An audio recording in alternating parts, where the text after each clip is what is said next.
What's going on, guys? It's your boy Yeet here. Welcome back to another video on the channel. Today I'm coming at you with something special. So you're actually seeing this, you're probably gonna be seeing this a couple of days after the fact, but I'm recording this literally the day of, as soon as I got home from it. I went to a Yu-Gi-Oh! Regionals. I thought it was a regional qualifier. Basically to get an invite to Worlds. It was hosted by my locals, Unmatched Gaming, who Chris Urena runs. He's a famous pro player. If you don't know his name, you can look him up.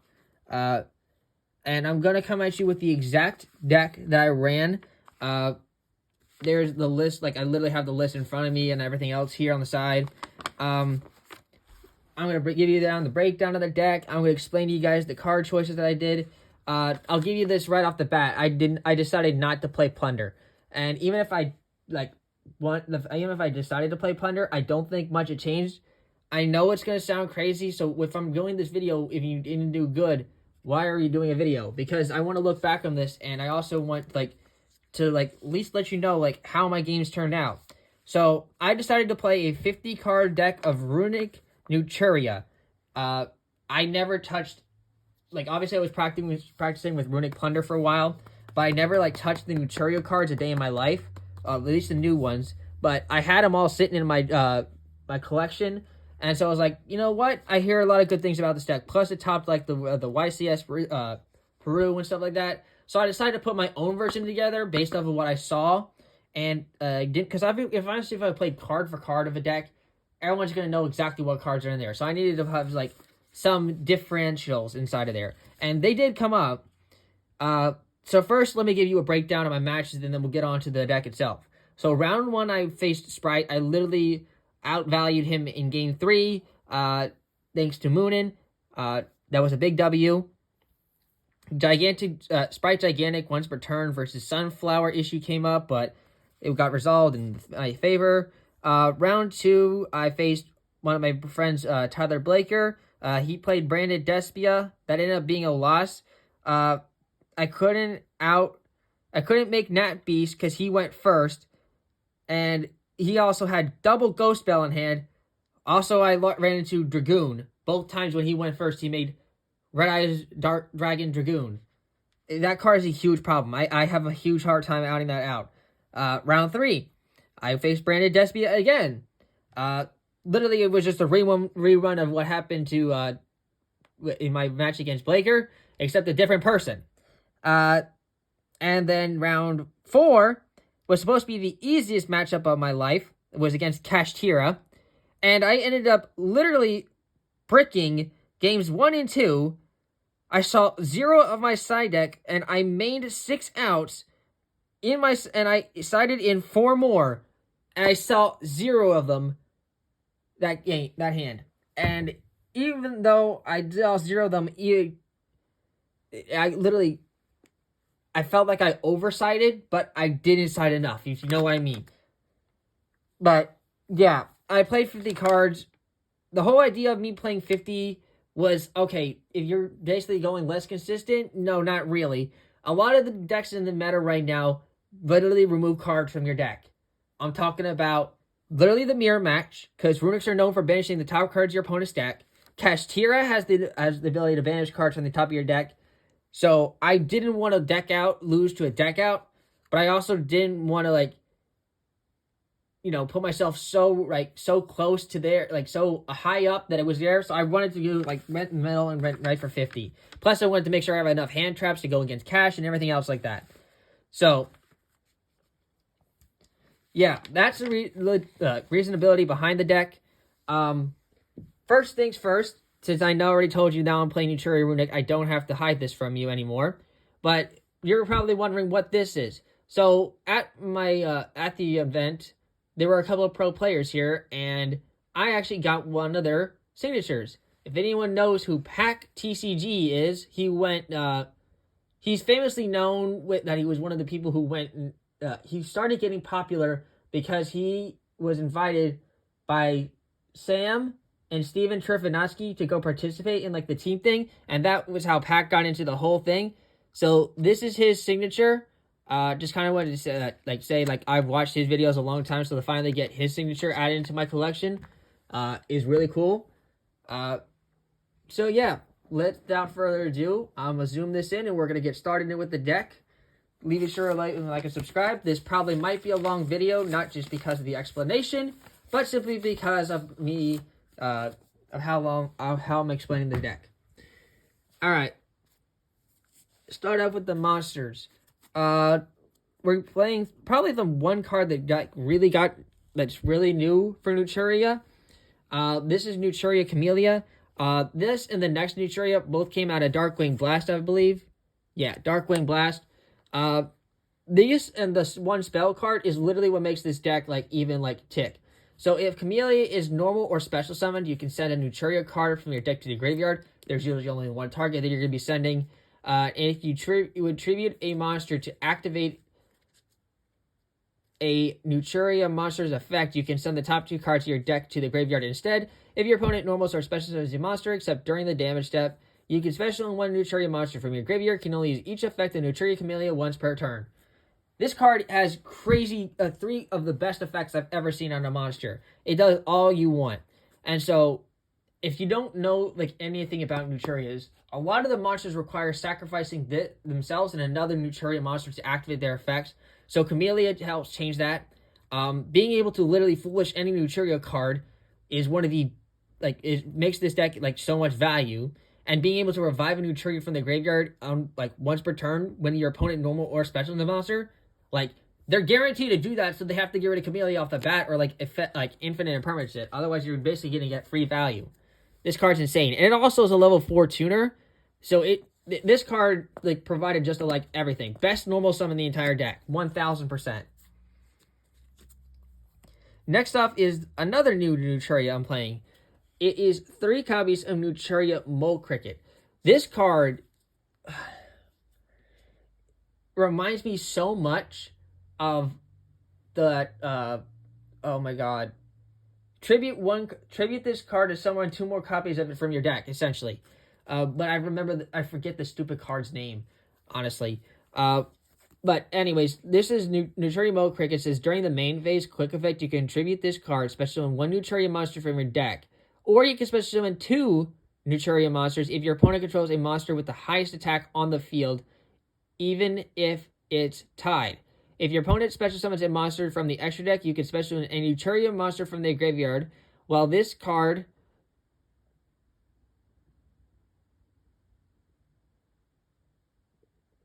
this says if this card's in your graveyard and your opponent special summons a monster from the extra deck, or you special summon a Naturia monster from your extra deck, while this card's in your graveyard, you can special summon this card. You can only use each effect of Naturia Mole Cricket once per turn. But I love this card. Being able to use it, basically another way of searching out Camellia and also the next monster, was just pretty much what this whole deck does. And it's been proven to be very effective. The next monster is a Naturia Sunflower.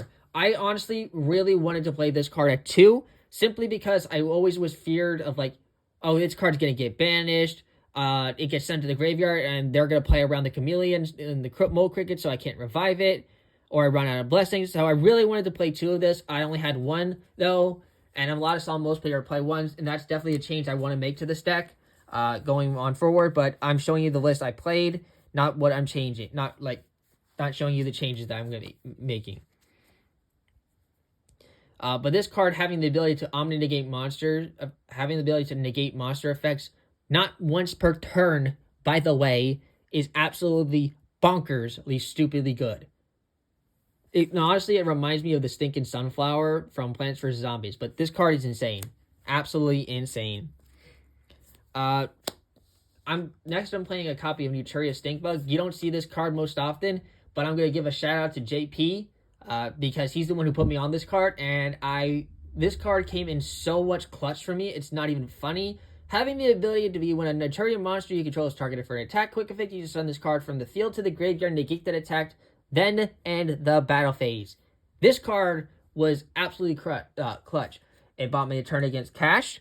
It bought me a turn against Naturia Despia, and thank God I was able to out some of their board because of it. I definitely love this card, and I don't know why most Naturia players aren't playing it. Sure, it's a it's another Naturia tuner, and some people might think this is like a brick, but you can really just discard this card off of like your fountain or anything else, or not fountain, off of your Hugin to add your fountain and stuff like that, so that it doesn't basically like interfere. It's another discard cost. Plus, you can side it out if you really need to. But I really like Stinkbug.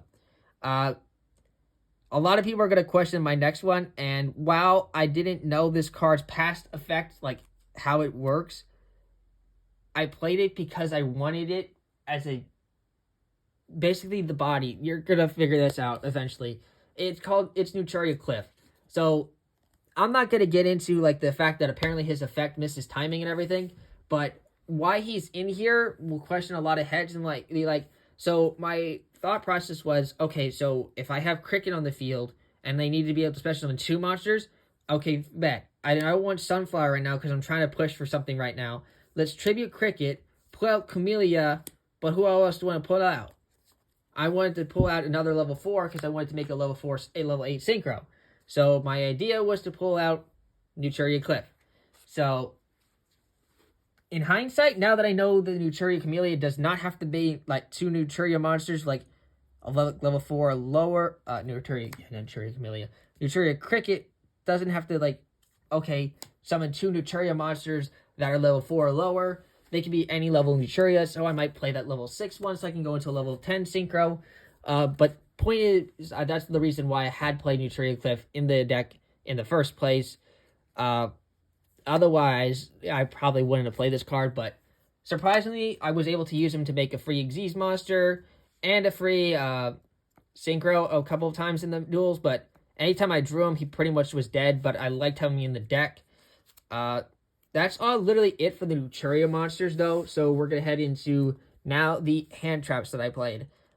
Starting off, I played 2 copies of Nibiru, the Primal Being. Most people would be playing 3, but I know a lot of decks right now are outing Nibiru, or like, oh, they're playing around it. So like, Cash Tier will play Cash Tier, just do Cash Tier Rise Hard and pass. But I didn't have the next card at more than 1 copy of it, so I had to play 2 Nibirus because I at least wanted something in that option spot. But this is what I would play instead if I had more copies of it, and that's Kurakuria Dim Incarnate. This card is absolutely doing some crazy work right now. Being able to just literally, oh, let's bait out some monsters on their field. Oh, they're going to activate Naturia Beast or Dragoon, Mirror Jade, all during my turn. Oh, that's fine. So make them play through all of that and then spring Dim Incarnate on them. This card was crazy good. I outed Mirror Jade, Despine Quanteris. What else did I out? Lubellion, Garganol, all in one game in against Caden, not Blaker, against Caden in round 3 in game 3. I was like, oh my god, this card came in clutch. But if I had more Div Incarnates, obviously that probably would have came up more often. But this card's absolutely insane, and I love this card. This card performed great for me.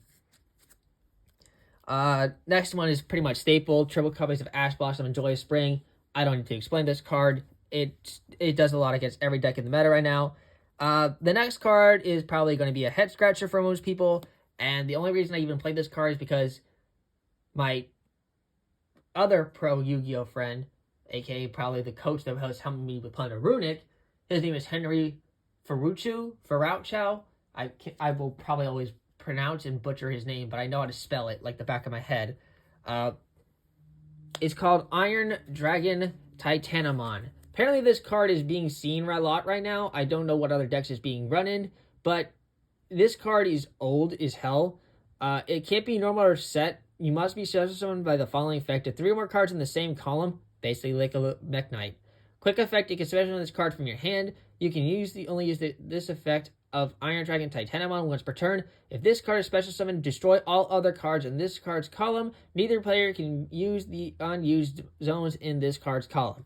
So the idea behind this card made sense because there's a lot of back row, there's a lot of monsters going on right now, and clearly you can like activate a Runick quick play spell and then go, okay, sweet, chain Iron Dragon Titanamon since it's a quick effect, since there's obviously now 3 cards in the same column, and then you're able to like nuke that board in the whole resolved afterwards wise, then activate Titanamon.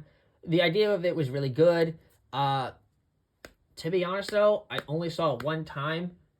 I got to activate it once, but then it got negated by imperm, so it bait out an imperm, and that's the only reason that was helpful for me.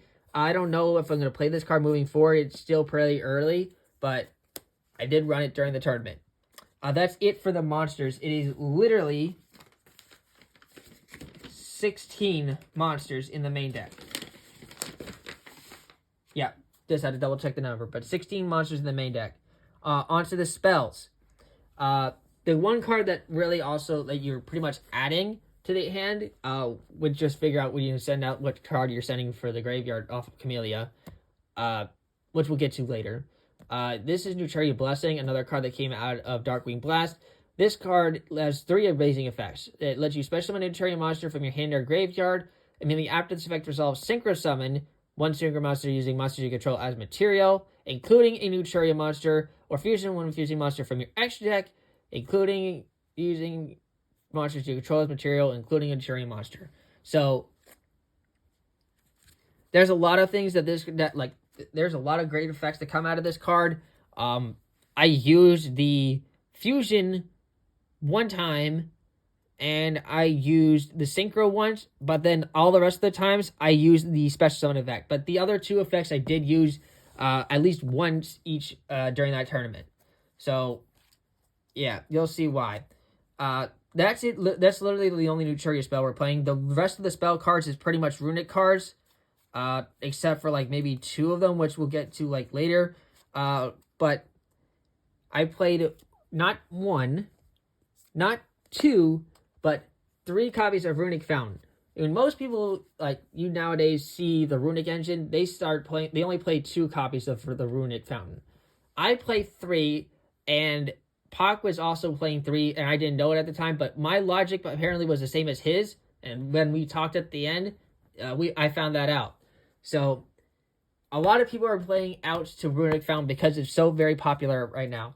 Cosmic Cyclone, Ash Blossom, or that, I forget how you pronounce it, Set Rotation and a Magical Midbreaker. But Runick Fountain is amazing, and if you're gonna get ashed by like summoning Hugin, okay, bet he doesn't have the fountain in hand. Let's ash the Hugin so that he can't add the fountain, and then you spring the fountain on him because you already had it in your hand. This being able to have 3 in your hand instead of just always relying on having to add it off of Hugin is so much better than having to is so much better. The draw power that this card provides is absolutely bonkersly free. I love this stuff, this stinking engine. Probably one of my favorite. I don't want to say it's my favorite engine in Yu-Gi-Oh, but it's up there on my favorite list. 3 copies of Runick Tip. This card adds and banishes 1. Every single Runick's quick play spell card lets you special summon 1 from the extra deck in the extra monster zone. Otherwise, they all have an effect, which is the first effect that will basically do something, and then banish cards from the top of the deck of your opponent. This one adds a Runick card from your deck to your hand, and then banishes 1 from your opponent's deck. Top card of your opponent's deck. 3 copies of Flashing Fire. This one destroys special summons monsters and banishes 2 from the top of the deck. Destruction. This one pops spells and trap cards. Sorry, grabbing the 3rd. And then banishes 4 cards from the top of your opponent's deck. They also make you skip your next battle phase.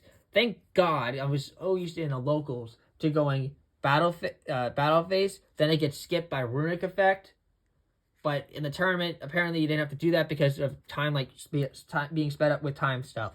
So that was nice. I didn't have to say that. Triple copies of Runick Freezing Curses. This one's like a monster negation, an effect monster negation, and then banishes 3 cards from the top of your opponent's deck. They all get banished face up, by the way. Triple copies of Runick Slumber. This card is like a protection.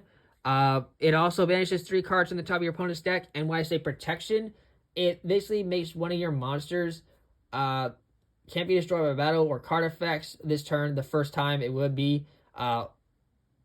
Also, it cannot attack this turn. Then, after applying this effect, banish the top 3 cards. So, the cool thing about this is that you could target one of your opponent's monsters, and that monster would basically, it can't be destroyed by battle or card effects, but guess what? It can't attack either. So, You basically could use it as a protection if you really needed to. One copy of Smithing Storm. This card is amazing. All it does is really just banish cards from the top of your opponent's deck up to the number of monsters they control. I rarely used it to special summon, but they all have that option. And the last one I played is Runick Dispelling. I really underrated this card when I played against when the opponent placed against the mirror match. He played in the last match in the side event when we were in the mirror match in game 3. He added more copies of this. He added another copy of this to his deck, and that's the whole reason why he overpowered me in tempo wise. That and Cyframe Lord Omega was the only reason he overpowered me wise, because he was ripping cards out of my hand, putting them back in there, dispelling me. I was losing my mind how fast he was getting rid of my cards in my deck, in my hand. Never liked that again. That's it for the Runick spells. Runick Engine in general. On to the rest of the spells I played. I played 2 copies of Book of Eclipse and 2 copies of Book of Moon. Literally the whole reason behind these cards is the same reason why there's everything else is in the meta. Teir. This card helps out the plays for trap tricks. This card just basically outs Teir any other board. If I had to say, I wouldn't say that there's one book better than the other. I know a lot of people are saying this card isn't helpful right now. It also gets ashed, but I still played it because, it might come up. And the double Book of Moon was there as well. I didn't want to play 3 and 1 of one, so I just decided to do 4 books and 2 and 2 of each, because I didn't know which was going to be more impactful. And I honestly, even after playing the tournament, I couldn't tell you.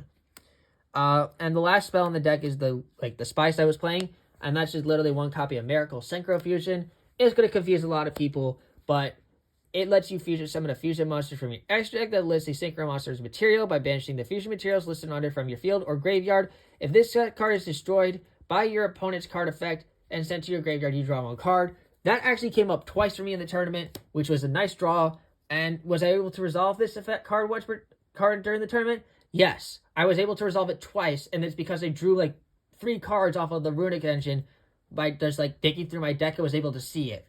Otherwise, I did make the fusion monster in the extra deck 1 other time, and that was by the effect that I told you when I resolved the fusion quick effect from Blessing. Now, the card you dump up for Camellia, we're back on to the traps now, is 3 copies of Naturia Sacred Tree. Whenever this card gets sent to the graveyard, you basically add 1 Naturia card from your deck to your hand. Doesn't matter if it's a monster spell or trap, you can add it to your hand. Except, obviously, Naturia Sacred Tree can't be added by Naturia Sacred Tree. And then it has the abilities to contribute 1 Earth insect, especially 1 Earth plant, and reverse vice versa. Card's amazing. And the last card I played in the main deck was 3 copies of Evenly Matched, Crack Boards, and then basically go off of plays, which was pretty much the whole legitimate reason. Also going against Cash or Labyrinth. Awesome. One thing I noticed in the tournament, though, Labyrinth players and Cash players are starting, I don't know why Cash is doing it, probably because they're afraid of evenly matched, are starting to main deck Imperial Iron Wall to stop this. So, while I did play this now, this probably might be changing in a couple of weeks because a lot of people are preparing for the Philly Regionals, which is this Saturday. I don't know if I'm going to that yet. Before I get onto the side or extra deck, there's 1 card here that I did want to make a mention because I did play this in the side event, and it was very nice against that main event, that mirror match. I played this 1 card in the side event, and I took out a copy of Eclipse because I didn't expect to play Cash in the side event, and there wasn't one in the side event. But I played this instead, and it was so good against the mirror match. It wasn't even funny. Definitely might be putting this in the main deck as well, but I liked having Naturia Rosewood because if you're facing another mirror match, you can only, basically, your opponent can only activate 1 spell or trap card each turn. So unless they open up Freezing Curses, they're not doing more than 1 a turn. Let's go on to the side deck here first, because it's what I have in my hands. In the side deck, I played 3 copies of Contact C to stop opponents special summoning unless they used it. It got played around a couple of times, and sometimes it didn't get played around. 3 copies of Ghost Rooster and Spooky Dogwood. Best card in my side deck. This card overperformed for me. It won me a couple of games in time. In general, it was just amazing. It really came in clutch against the Sprite matchup. 3-dimensional barrier. This was in case of Sword Soul. It was also in case of branded, but literally that didn't stop the branded decks because most of the times when I faced them, it only came up when I was going first. And they both won the dice rolls going into the game. So I could only play a card going second because in the second game, and then when the third game comes, if I played this card in the main deck, it basically was a brick because they already have their fusion monsters on the field. Like, one copy of Harpy's Feather Duster, one copy of Cosmic Cyclone, a lot of back row hate, especially against Labyrinth and Trap Tricks.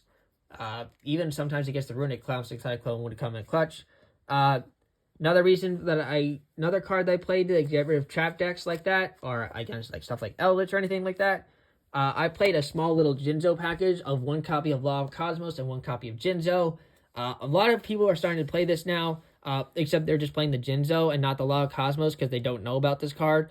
Basically, Law of Cosmos searches the Jinzo, and like no matter what, it basically will say, "Okay, bet you're playing a trap deck. Sure, then I'm gonna add the Jinzo. I'm gonna special summon the Jinzo from the deck. If not, oh, I'm good. Sure, I'm just gonna add the Jinzo to the hand. Special summon a Runick, tribute the Runics. Oh, then bet. Here's the Jinzo. It basically would have effed up any trap deck that I faced. And the last card I played was 2 copies of Ghost Bell and Haunted Mansion. I definitely need to bump this up to 3. Don't know what I'm cutting, and I don't think I'm cutting the Jinzo package. I'm probably going to contact C because this card did not do well for me in the tournament. But that's just me. Maybe I just didn't have the right matches for it. That's it for this side deck. On to the extra deck now. We are playing this is the fusion monster that I made. Naturia Exterio. Look at the beautiful gloss on this card. There was no reason I was not playing this deck and not playing. If I was playing this deck, there was no reason I was never playing this card. I love this card with like all my heart. It was one of my first favorite like fusion monster design cards. That's why I got it in such a glistening sparkle. You can see the dual terminal like thing for Hidden Arsenal Chapter 1. Those like green, those like speckle dots. I love this card. It takes both Beast and Barkion to make, and the fusion with this card can only be done with the above fusion materials, or you can summon this card to Awaken the Dragon. And then when a spell or trap is activated, quick effect, you can banish 1 card from your graveyard and send the top card of your deck to the graveyard, negate the activation, and if you do, destroy that card. This card must be face up in the field to activate and resolve this effect. Broken. Absolutely broken. I love this card.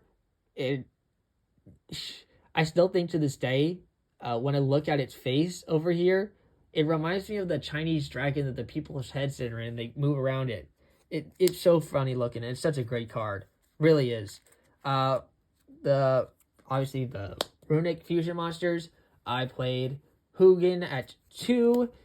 This card searches the fountain by discarding card and also helps you prevent your card from being destroyed by card effects by banishing itself. 2 copies of Jerry. This card basically can be destroyed by card effects. If it's special summoned, you can basically discard 1 card. No, you don't have to discard for this effect, but you can target 1 non-quick play spell Runick in your graveyard and add it to your hand. Essentially, that means you're adding back your used up fountains as long as they weren't banished. So, yeah, and if anytime Jerry would be destroyed by battle, it would be able to target 1 card of the field and destroy it. It's also a level 4, so it helps you use it for Xyz and Fusion play. Xyz and Synchro plays. Excuse me. Last, as I play main deck Moonin, obviously because I wanted to make room for cards in my side deck, this card is great in the overtime. I don't know if I want to play the continuous spell card moving forward because there were times I wanted to discard a Sacred Tree in my hand, but I really needed to get the life point gain at the same time, so I was thinking of playing the continuous spell, and I honestly might. I don't know. It takes some testing. But Moonin is insane. Hammering each of the end phases to gain 1,000 life points is so fucking good, yo. It's so good. The 1 link monster I played was Donner Dagger for Hire. I made this card a couple of times, and it was helpful to try and crack get rid of problematic cards or bait out interruptions. Was really nice. One copy of Baron de Fleur because we have the ability to make level 10s in this deck. And it's just a great card in general. Omni negates.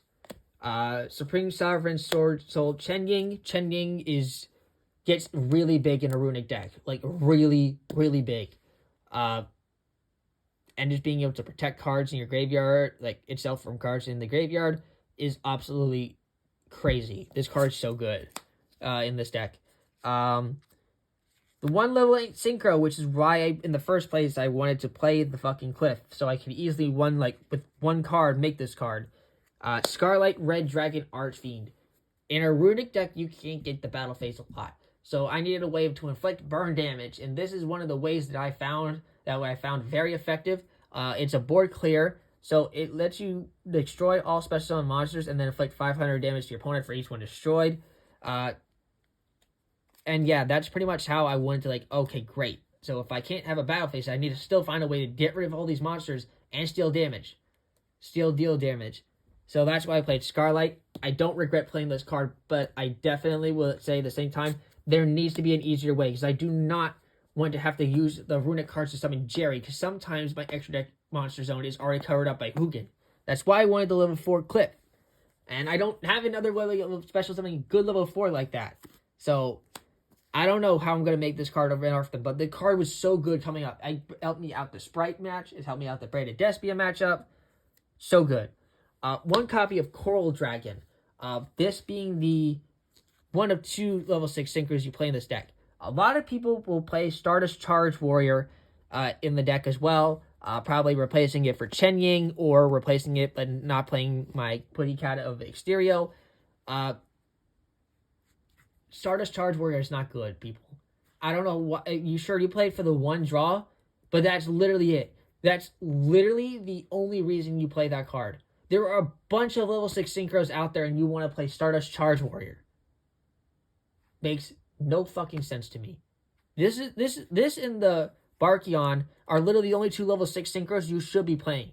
Because if you don't make the Coral Dragon and to go into Synchro Summon for level 10, it doesn't matter which way you go, you're getting a 1 fucking draw. Like, people, it doesn't matter. Plus, this card's better because you can discard a card to pop a card on the field. Anytime to be sent for the field in the graveyard, draw 1 card. Coral Dragon's insane. Naturia Barkion, having to negate trap cards is so good. Play this card, please. Against Labyrinth, Trap Tricks, any of the trap decks, Eldritch. Card's amazing. Not once per turn, by the way. Beast, negate spells. I wanted to make this card so many times game 1 and going first. At this point, I wanted to play a second because if it got destroyed, okay, bet. I have a second one. And being able to revive them off of Blessing or the Camellia is immaculately powerful. 1 copy of Evil Storm Exciton Knight and 1 copy of Baguska to round out for the extra deck. Thank you guys for tuning into this video. I hope you guys enjoyed. This was my deck that I took for the regionals. If you guys enjoyed, leave a like and subscribe. Let me know what you think about the deck. Any changes I should make in this deck going forward. I hope you guys have a good rest of your day. Don't hurt your brain cells. And yeah. Have a good eating day.